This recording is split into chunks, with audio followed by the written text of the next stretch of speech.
Jeff Geerts has worked for the Iowa Department, or the Iowa Department of Natural Resources for 15 years and the Iowa Economic Development Authority for the last 13 years. Jeff has more than 25 years of grant writing, grant management, and program development experience with an emphasis on environmentally sustainable development. His expertise is matching up a community's vision with the resources to make the vision a reality. Jeff will discuss stormwater project resources and partners available locally and statewide. So, Jeff, go ahead and take it away. Great. Well, thank you very much, Cassie. I appreciate the opportunity to be here this morning and to talk about the Community Development Block Grant Program that's administered by the Iowa Economic Development Authority. The Community Development Block Grant program is a program that's funded through the Housing and Urban Development Federal Agency. And there we go. My slides were frozen for a minute there. It's an annual allocation that Iowa gets through a formula, and we administer the portion of the Community Development Block Grant Program that applies to all the communities in Iowa that are under 50,000 in population, except for the city of Cedar Falls. There's kind of an exception there, but last year our allocation was just under $25 million. And to use the Community Development Block Grant funds, we have to have projects that meet one of three national objectives of HUD. And you can see them listed there. The projects either have to benefit low to moderate income persons, which is defined as being at 80% or less of the median household income in a county. So, or in your case, a metropolitan statistical area. So, for example, 80% of median household income for a two-person household in Scott County is just over $48,000, and for a four-person household, it'd be about $60,300. Just to give you an idea of what we're talking about for thresholds there. Or a project has to prevent or eliminate slum and blight, or it has to be of some type of urgent need, like a natural disaster or a community loses their water supply unexpectedly, those types of projects. But primarily what we're going to be talking about today from a stormwater perspective is we're going to have projects that directly benefit a majority of low to moderate income persons in a community. The only applicants to the Community Development Block Grant Program are counties and cities, although the city or county can apply on behalf of a nonprofit entity. That happens quite a bit with like daycare type of projects, not so often on stormwater types of projects.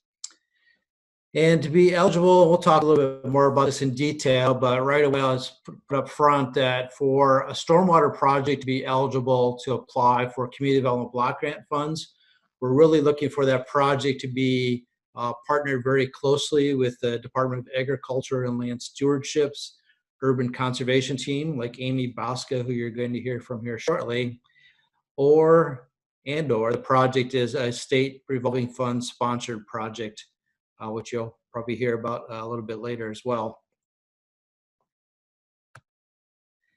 So the particular fund within the Community Development Block Grant funding pie that we're referring to here, we call the Sustainable Community Demonstration Fund. And it actually comes out of this little pie that's also covers our opportunities and threats. So it's about 10% of the annual allocation. So this last year we had $24.8 million total. So we had just under $2.5 million available for kind of responding to opportunities and threats in communities, as well as the stormwater project opportunities. You can see on the screen there, the maximum award amount is $500,000. The award amount may be less for smaller communities. There's a maximum of $1,000 per person award. So if you're a community of 299 people, the maximum award amount would be $299,000. So there are a couple of types of eligible projects under the Sustainable Community Demonstration Fund.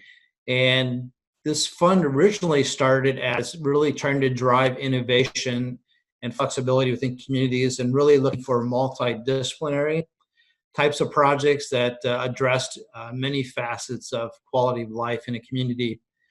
And we used to fund the stormwater projects through a different portion of our program, but to add more flexibility and to set it up so we could take applications at any time and to really encourage innovation and what we would call green infrastructure or infiltration-based types of stormwater projects, we moved it to Sustainable Community Demonstration here a couple of years ago.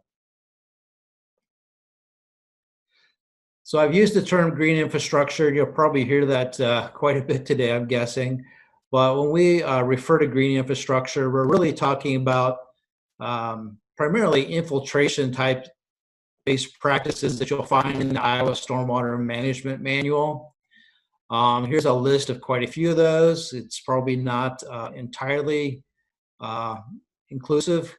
There are lots of different approaches out there.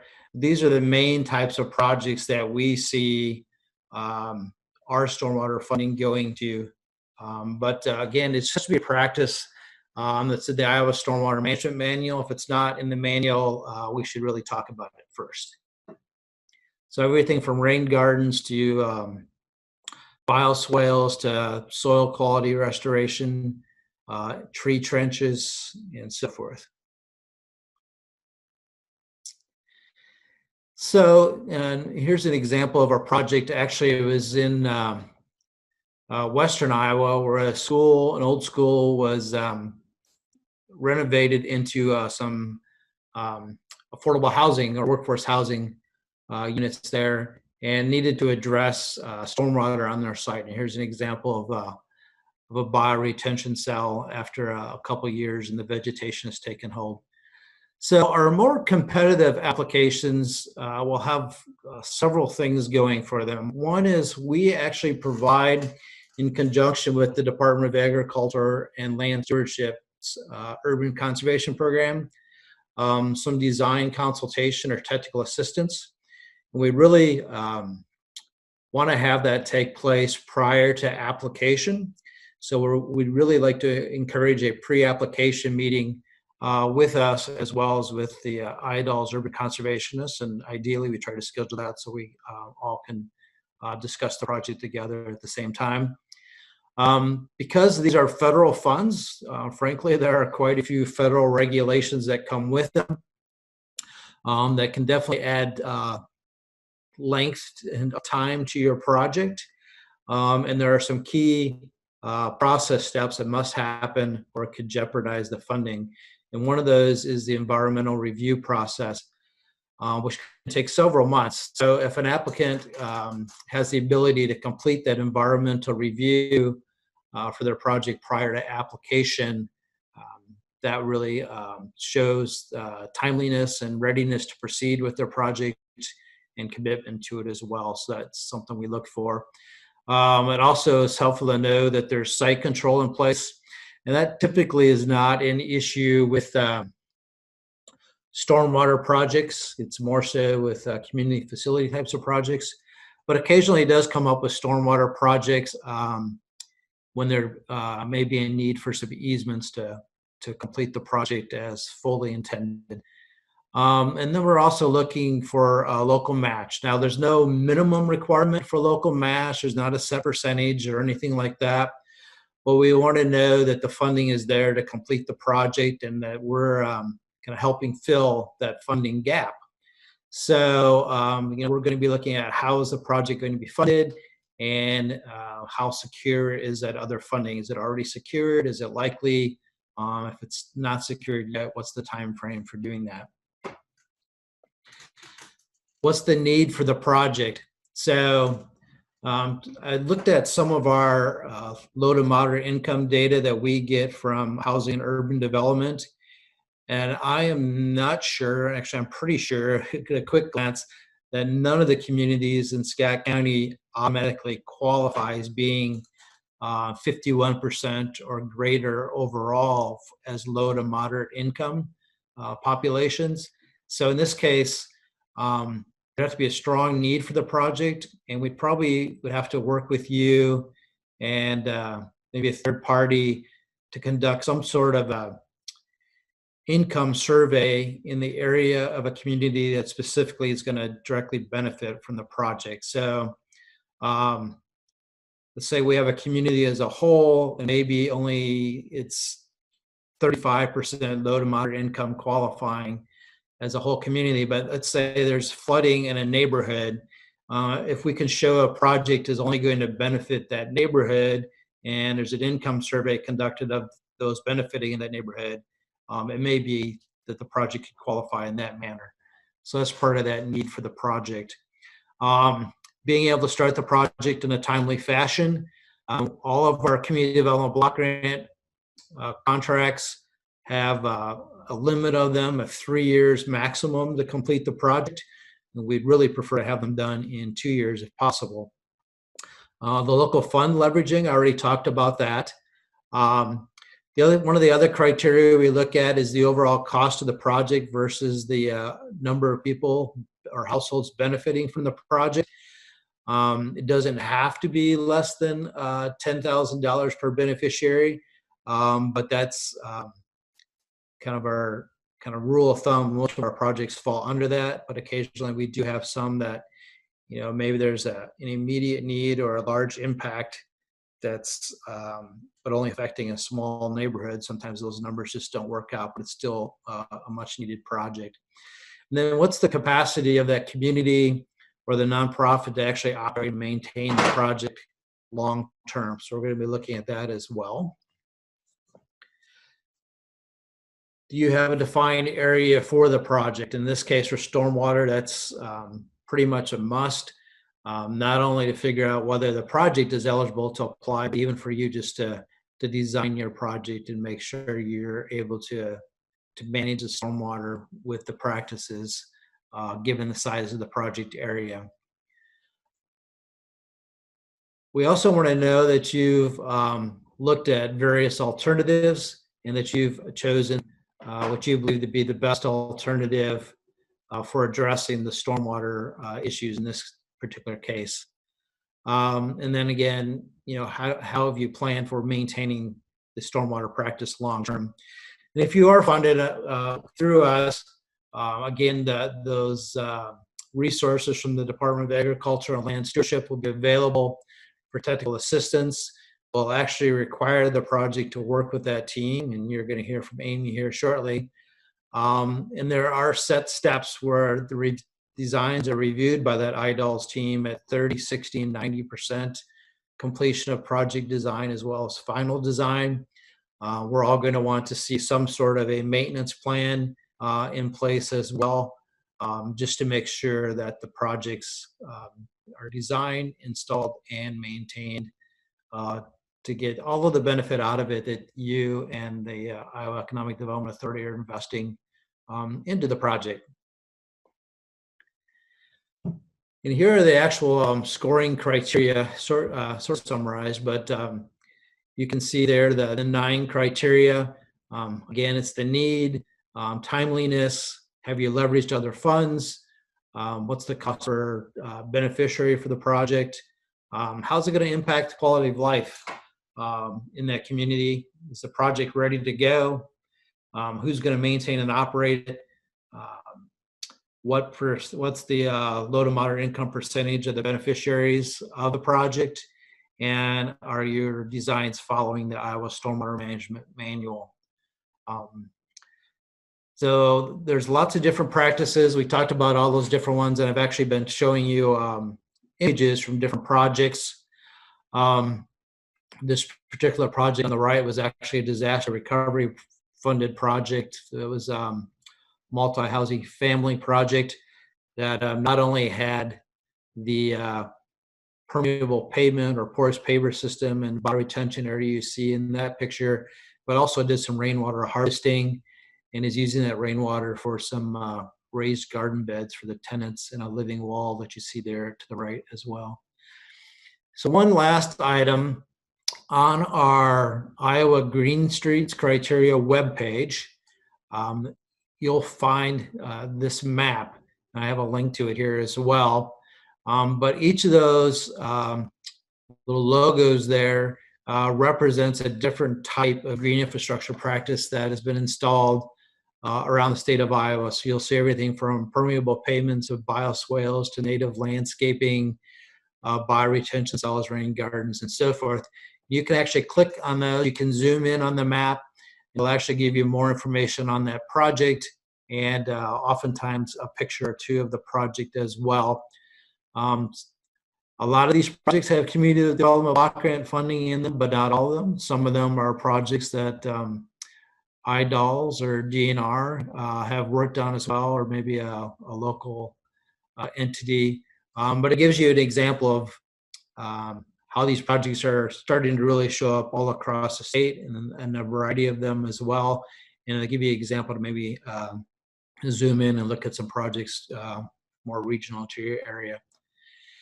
So that seemed like it was pretty quick, but I'm happy to take any questions you have at this point. I think we funded a lot of great stormwater projects across Iowa in the last 10 years. It's the CDBG program, honestly, is not the easiest one to use. The eligibility criteria probably mean this type of funding probably applies to a very small subset of you on this webinar this morning.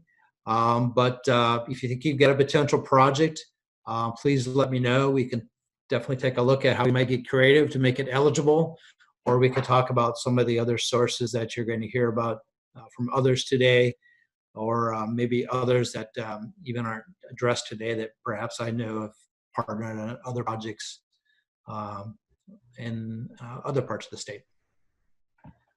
All right, thanks, Jeff. Yes, please type any questions you have in the chat on the bottom of your Zoom screen. We do have one from Gina. She asks, is the Green Streets CDBG funded and would require LMI thresholds? Does that make sense to you, Jeff? It does. Hi, Gina. Yes, so the Sustainable Community Demonstration Fund is funded by federal community development block grant dollars. And it does require that at least 51% of the project beneficiaries to be of low to moderate income. I think I answered your question. All right. Adriana asked, is there funding offered for maintenance of plantings? There is not through our program. Our program is really to help establish that project initially, and we really will require a maintenance plan there, and we, along I believe with IDOLs, really encourage projects anymore to have a 2 or maybe 3-year preferred maintenance agreement in place with some entity to help really get our projects established and maintained and keep them beautiful as well, so the projects are so people will keep their projects in place. But no, we don't have funding for maintenance of existing green infrastructure. Okay. We will keep it open. Okay, looks like Lance has a question. What types of sewer projects does this cover? Perhaps putting it septic systems or getting off septic and onto city sewer lines? This particular program would not fund anything related to septic systems or connecting projects to a community sanitary sewer system. We do have another program though through the Community Development Block Grant program that I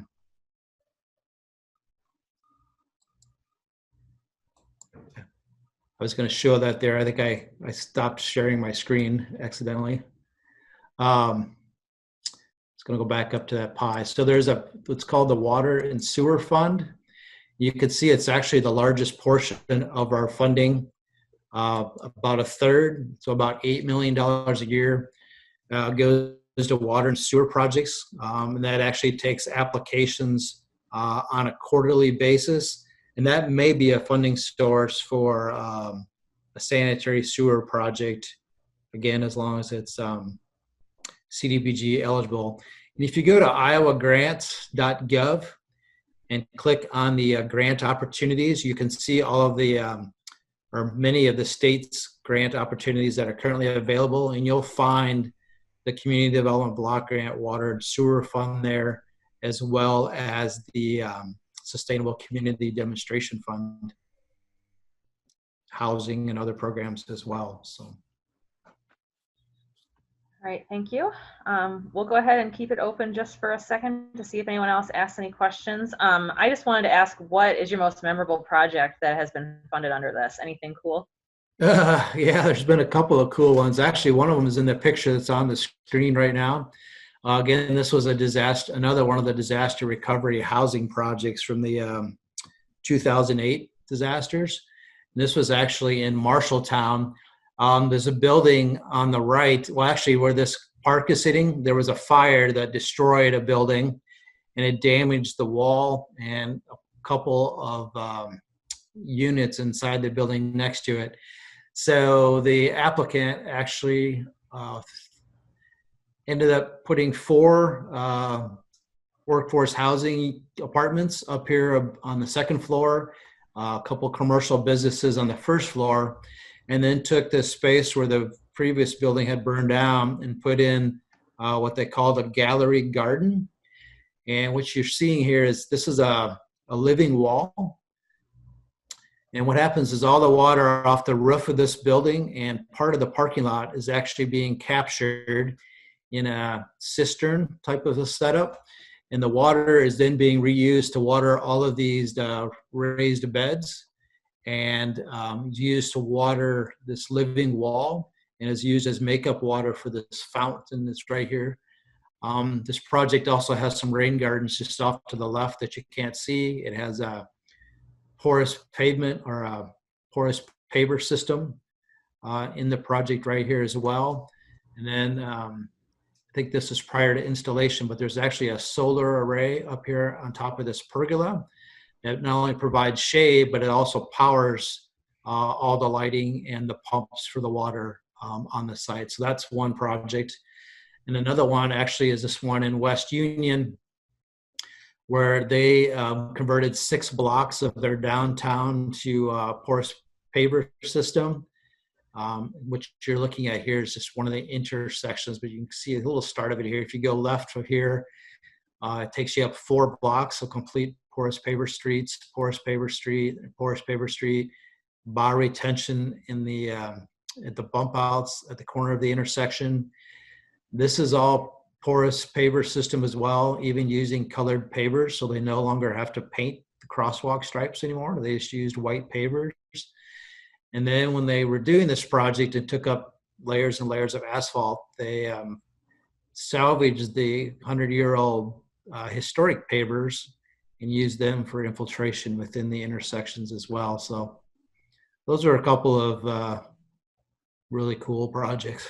Yeah, those are pretty awesome. We do have a couple other questions. A follow-up to Adriana's question about plant maintenance. She goes, I'm thinking if she's applying, she goes, including 2 to 3 years of plant maintenance in the initial proposal would be okay or recommended? It would be recommended. We probably would have to talk a little more detail about how it's paid for, because our contract is going to wrap up within that 2 to 3 year construction period. So when that contract ends, we wouldn't be able to pay expenses after that. So there could be some limits on how much maintenance we could prepay for. But there's probably some flexibility there, at least to get the maintenance started. And then, maybe years 2 and 3 or something is your local cost share. But okay. And Daniel is asking, is there funding available for small private acreage that has many gullies, some up to 10 feet deep? I would like to keep them from getting larger by putting rock into them. We are less than 1.5 miles from the Mississippi.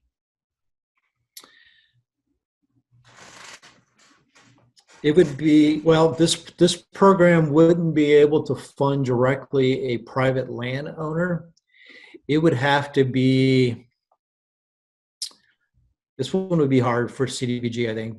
Maybe if the city or the county, if they're impacted and the residents are impacted by the water coming from here, and this was a solution to address flooding issues happening between that property and the river. If we could show there are some low to moderate income beneficiaries, maybe might be a little bit of a stretch. We probably would need more details. There's likely going to be other programs that you hear from today that are going to be more applicable to that type of a project.